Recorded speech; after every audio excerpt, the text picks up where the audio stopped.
ये वर्णमाला का तीसरा क्लास है। वर्णमाला के पहले क्लास में हमने वर्ण पर विचार कर लिया था कि वर्ण क्या होते हैं।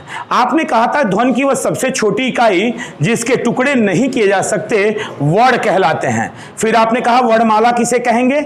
आपने कहा वर्णों के व्यवस्थित क्रम को वर्णमाला कहते हैं।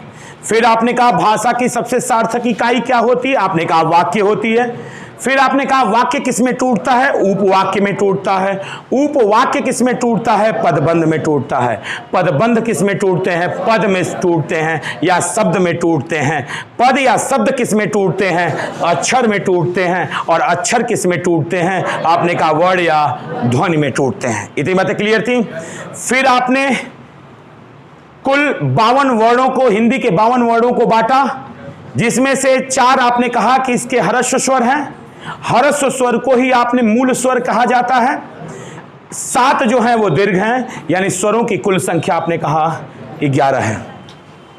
और 2 अंग और ह, जिसे आपने कहा क्रमशः ये अनुस्वार और ये विसर्ग हैं, जिन्हें हम अयोगवाह व्यंजन कहते हैं।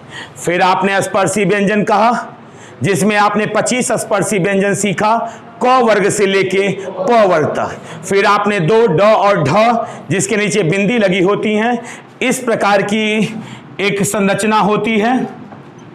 आपने कहा ड और ढ है, यानी इसका मतलब हुआ इसे हम द्विगुण व्यंजन कहते हैं, इसे हम उत्क्षिप्त व्यंजन कहते हैं, इसे हम ताड़नजात व्यंजन कहते हैं, इसे हम विकसित व्यंजन कहते हैं। कुछ भी पूछ सकता है आपके क्वेश्चन पेपर में। फिर हमने अंतस्थ व्यंजनों को देखा। य व र ल को, य व को हमने कहा अर्धस्वर है, र को हमने कहा प्रकंपित या लुंठित है, और ल को हमने कहा कि पार्श्विक है। फिर हमने ऊष्मीय व्यंजन को देखा, तालव्य श, मूर्धन्य श, दंत श और ह को हमने स्वरतंत्री व्यंजन या काकल्य व्यंजन कहा। फिर हमने 4 संयुक्त व्यंजन देखे, छ, त्र, अज्ञा और श। फिर हमने 2 आगत व्यंजन भी देखे, ज और फ। पहले क्लास में हमने ये देखा, यानी पहला वीडियो।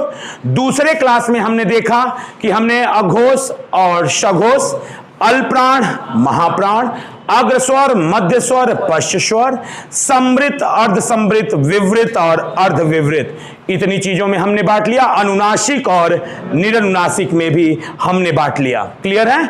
अब हम आते हैं और साथ ही हमने उच्चारण स्थान पर भी चर्चा कर ली। हमने कहा कि अकुह विसर्जनीय नाम कंठ, इचुषा नाम तालु, ऋतुषा नाम मूर्धा, ऋतुषा नाम दंता। फिर हमने कहा उपपदमानीय नाम ओष्ठौ, और साथ ही वकारस्य दंतष्ठौ, और अनुस्वार नासिका ए आय को हमने कंठ तालु में ले गए, ओ औ को हम कंठोष्ठ में ले गए। यानी हमने पूरा 52 वर्ड हमने देख लिया कि ये इनका उच्चारण स्थान कहाँ है।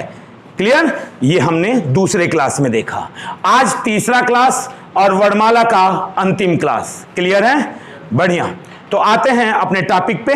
सबसे पहले हम देखेंगे उच्चारण स्थान, ये अघोष हैं कि सघोष हैं कि अल्प्राण हैं कि महाप्राण हैं, कौन हैं। आइए देखते हैं। सबसे पहले हम अंतस्थ व्यंजन पे देखेंगे कि अंतस्थ व्यंजन क्या होते हैं। य, र, ल और व लिख लीजिएगा।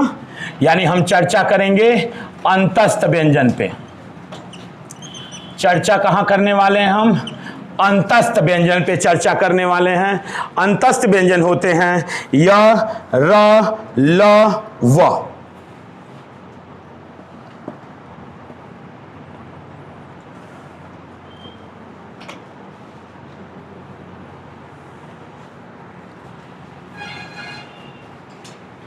याद रखिएगा बाबू, य जो होता है वो तालव्य से होता है, इचुषानाम तालो।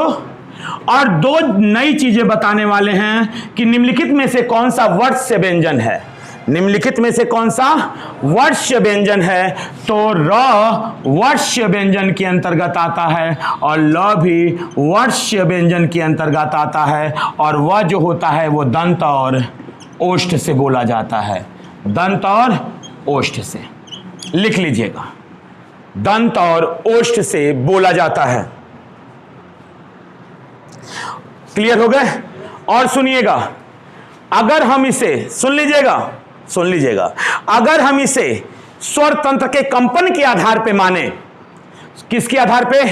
तो स्वर तंत्र के कंपन के आधार पे व्यंजन के दो भेद हैं, सघोष और अघोष।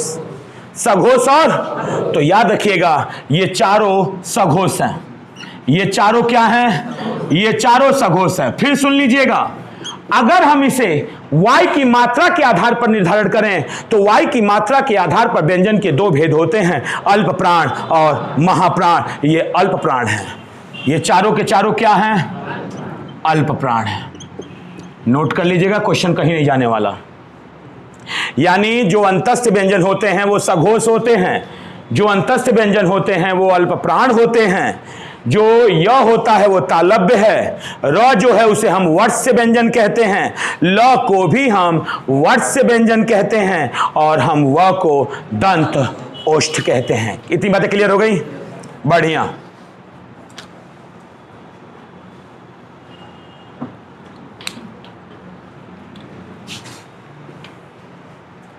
कोई दिक्कत?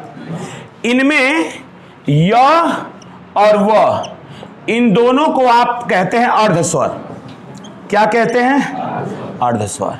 र को आप कहते हैं प्रकंपित या लुंठित। प्रकंपित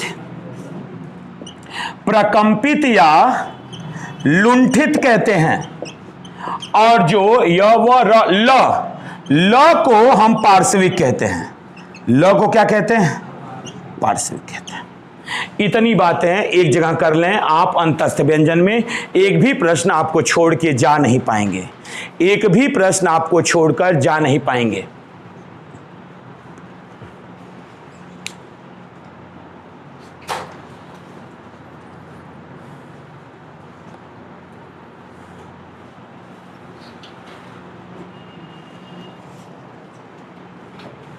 मिटा दें। अब हम पढ़ने वाले हैं उसमी व्यंजन। कौन सा व्यंजन? एक बात और याद रखिएगा, ये जो वर्ष है ना बाबू, उदंत मूल यानी मसूड़ा से बोले जाते हैं, दंत मूल है। क्लियर है? तो जहां वर्ष आए तो समझ जाएगा ये दंत मूल की बात है, मसूड़ा की बात है। क्लियर है? अब हम आते हैं अपने उसमीय व्यंजन। आदेश करें तो मिटा दें? yes, मिटा दें? yes, बढ़िया।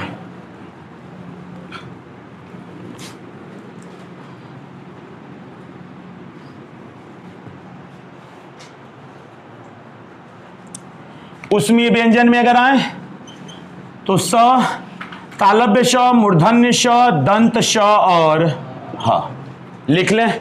यही चार उसमीय व्यंजन हैं आपके पास।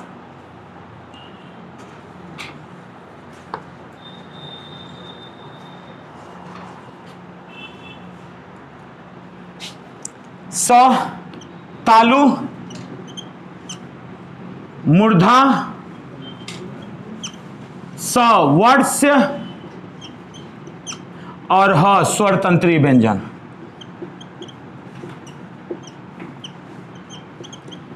अच्छा, अंतस्थ व्यंजन में कौन कौन से वर्ष्य व्यंजन हैं? र और ल। यानी वर्णमाला में 3 वर्ष्य व्यंजन हैं। वर्णमाला में 3 कौन से व्यंजन हैं? वर्ष्य व्यंजन है। ये वर्ष्य व्यंजन वर्णमाला में 3 हैं। कौन कौन से? र है, ल है, स है। नहीं भूलोगे? 4 विकल्प देके आपसे पूछेगा निम्नलिखित में से कौन सा वर्ष्य व्यंजन नहीं है। वर्ष्य का मतलब होता है दंतमूल। वर्ष्य का मतलब क्या होता है? तो इसको भी तो कहते हो दंत स। इसको क्या कहते हो? दंत स। यानी इसको भी हम वर्ष्य कहते हैं। क्या कहते हैं? वर्ष्य कहते हैं। और ह जो है वह स्वर तंत्री व्यंजन है। इतनी बातें क्लियर हो गई? यहां ध्यान दीजिएगा, ये जो चारों हैं अगर इन्हें हम स्वर तंत्र के कंपन के आधार पे लें तो स्वर तंत्र के कंपन के आधार पे व्यंजन के 2 भेद पुनः बता रहे हैं, एक अघोष एक सघोष। अघोष वो होते हैं जिनके बोलने पर स्वर तंत्र में कंपन और सघोष वे होते हैं जिनको बोलने पर स्वर तंत्र में कंपन होता है। यानी प्रत्येक वर्ग का पहला और दूसरा वर्ड अघोष होता है और प्रत्येक वर्ग का तीसरा, चौथा और पांचवा वर्ड सघोष होते हैं। प्रत्येक वर्ग का तीसरा, चौथा, पांचवा वर्ड सघोष होता है। क्लियर हो गए? यानी इसका मतलब हो गया कि जो स्वर बाबू यहां पे उसमी व्यंजन है वो अघोष है। चारों के चारों क्या है? जोर से बोले हैं। फिर सुनेंगे, वायु की मात्रा के आधार पर व्यंजन के दो भेद, अल्प प्राण और अल्प प्राण वे हैं जिनको बोलने पर वायु कम मात्रा में बाहर निकलती है और महाप्राण वे हैं जिनको बोलने पर वायु अधिक मात्रा में बाहर निकलती है। यानी प्रत्येक वर्ग का पहला, तीसरा और पांचवा वर्ड अल्प प्राण होता है और प्रत्येक वर्ग का दूसरा और चौथा महाप्राण होता है। याद रखिएगा कि ये उसमी है, अतः यह महाप्राण है। चारों के चारों क्या हैं? यानी जो उसमी व्यंजन होते हैं वो अघोष होते हैं और साथ ही साथ महाप्राण होते हैं। साथ ही साथ क्या होते हैं? महाप्राण होते हैं। क्लियर? हाँ बोलें। क्या मैंने कहा? सभी को हम कह रहे हैं। मैंने कहा अघोष हैं और सब के सब महाप्राण बाहर जाएगा कि अंदर आएगा, तो महाप्राण। क्लियर? अगले पे आते हैं हम। अगले पे आते हैं। एक मिनट रुकिएगा बाबू, इस बच्चे ने एक बात बोली है कि सुनिएगा, ये कहना है यहां पे आइएगा, स्वर तंत्री है ना, ये रुक जाइएगा। यानी इसका मतलब हो गया कि जो स्वरतंत्री होते हैं वो स्वरतंत्री लिखा है ना, तो ये सघोष है लेकिन है महाप्राण, क्योंकि बोलने पर वायु क्या होगी? बाहर निकलेगी। यानी ये तीन जो हैं वो अघोष और महाप्राण हैं, जबकि जो ह है वह सघोष और महाप्राण है। वो सघोष और महाप्राण। इतनी बातें क्लियर हो गई? बढ़िया। अब आते हैं अगले पे। बना लिया इसको? मिटा दें? हम बात करेंगे उच्छिप्त व्यंजन की।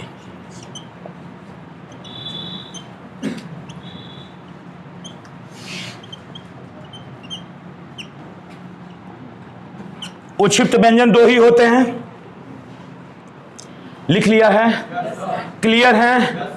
तीनों स यानी तालव्य श, मूर्धन्य श, दंत श, ये अघोष और महाप्राण है, जबकि ह जो है वो स्वर तंत्रीय व्यंजन होने के कारण सघोष है और ये महाप्राण है, क्योंकि वायु कहां निकलती है? बाहर निकलती है। आते हैं बोर्ड पे।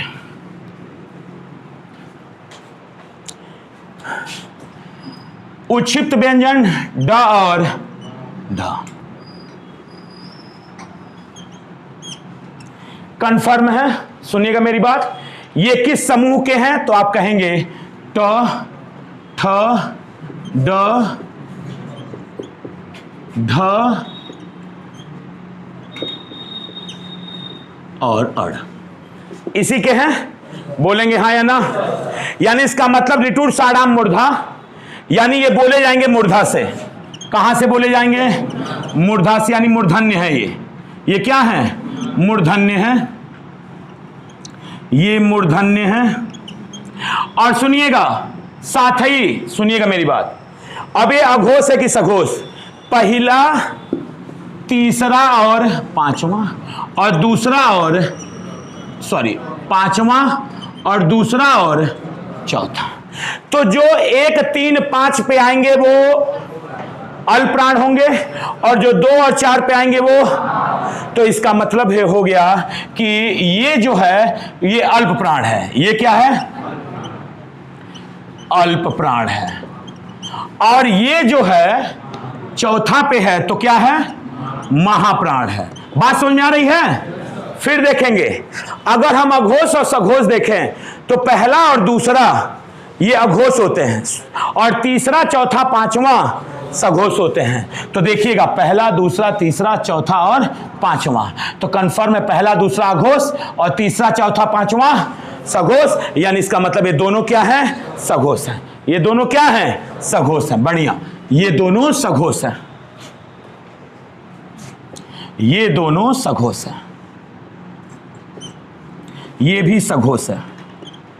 तो यदि आपसे क्वेश्चन पूछता है उच्छिष्ट व्यंजन के बारे में, तो जो ड है वो सघोष है, जो ढ है वो सघोष है, जो ड है वो मूर्धन्य है, जो ढ है वो भी मूर्धन्य है। लेकिन अंतर कहाँ है? अल्प प्राण और महाप्राण में। ड जो है वो अल्प प्राण है और ढ जो है वो महाप्राण है। ढ जो है वो महाप्राण है।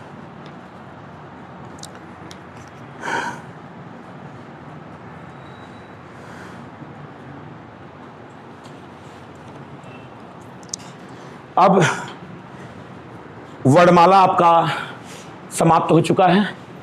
पहला क्लास चला, दूसरा क्लास चला और तीसरा क्लास चला। तीनों क्लास आपके चल चुके हैं। अगर आप नहीं आए हैं क्लास में, ये वीडियो कहीं बाहर के लिए नहीं बनता है। क्लास में अगर नहीं आए हैं, इसका उपयोग कोई भी कर सकता है। तो आप अगर क्लास में नहीं आए हैं तो आप उस क्लास को ले सकते हैं, लेकिन रोजाना ऐसा नहीं होगा। क्लियर? आप इन तीनों क्लासों को एक बार बैठ के पूरा देख लेंगे, पूरा का पूरा वर्णमाला ही, एक भी प्रश्न आपको छोड़कर जाने की स्थिति में नहीं होगा। जो दूसरा चैप्टर मैं चलाने वाला हूं वो चैप्टर है, उसका नाम है शब्दकोश। उसका नाम है आपके पास शब्दकोश देखने का सही तरीका। शब्दकोश देखने का सही तरीका। यह प्रश्न पूछता है कि कौन पहले आएगा और कौन बाद में आएगा। 4 शब्द दे दिया, जैसे आपसे कह दिया मूर्धन्य है, वर्ष्य है, रामायण है, महाभारत है। अब आपसे कह रहा है इन चारों में अगर शब्दकोश के अनुसार, डिक्शनरी के अनुसार देखा जाए तो क्रम से इनका एक क्रमानुसार इन्हें व्यवस्थित करिए कि पहले कौन आएगा, उसके बाद और उसके बाद कौन आएगा। तो शब्दकोश में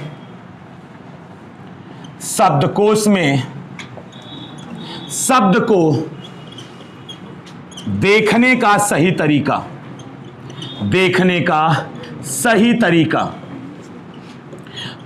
तरीका और तथा, रुक जाइएगा, तथा विराम चिन्हों